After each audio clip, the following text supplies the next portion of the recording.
doing? Dubik Mahama, Keligajepo, they knew the plan. Afenyo-Markin so beto plans na there. He's a businessman, so he also joined the plan. That is why he never wrote a statement or he never complained about that plan he said was wrong. Because if you come and you see some corruption happening as a member of parliament and as a board chair, what do? You stop it. But what did he do? He sat and he joined because he knew there was money coming in. So Afenyo-Markin is part of the deals.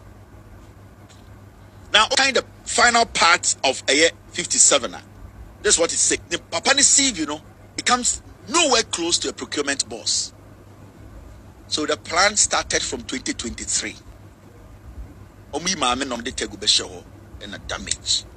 Afenyo-Markin, Kasongo 99, when he actually entered a ECG as the board chair, what he first did was that he first looked at the issue and saw money.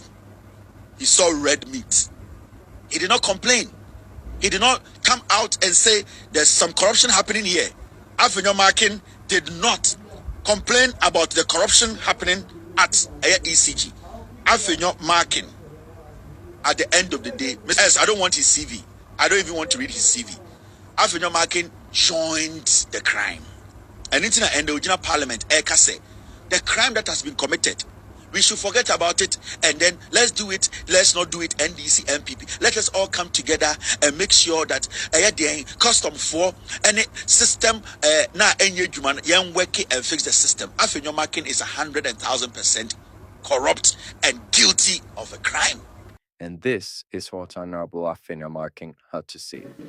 ECG, I had the privilege of chairing the board in July. Because I'm a businessman, the first question I ask myself is that how can ECG award a contract?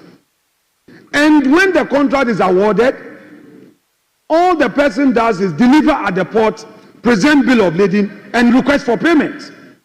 I said, with the greatest respect, I don't want to use a word. This is parliament. I was shattered. I said, how? And ECG would have to pay. So I realized that ECG was paying a lot of bills when they have not even had access to the goods. And when you ask them, I asked the procurement manager, director of procurement, a question. I said, why did he say, oh, chairman, this is the practice since. This is the practice. And they will bring you document. I listened to honorable member for Secondary, lawyer, you from Secondary, question meeting. And I am adopting his submissions as though they were mine.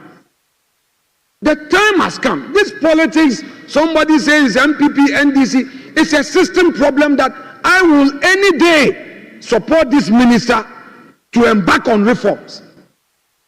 How come containers at the ports, containers that have arrived, the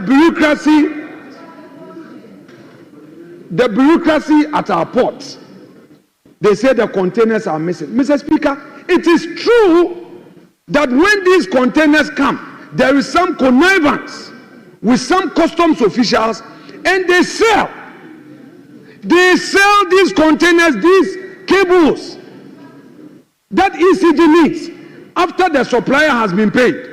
They sell the container and then people resell back to ECG.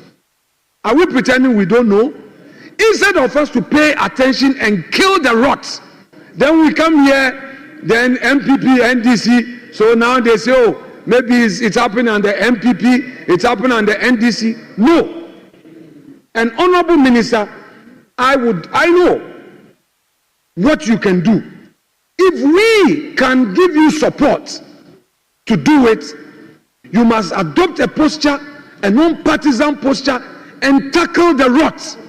But if we all want to approach it, MPP, NDC, Mr. Speaker, it will remain. NDC will spend 4 years, 16 years, 20 years, the same thing will be there. They will come into opposition, and the same thing would arise again.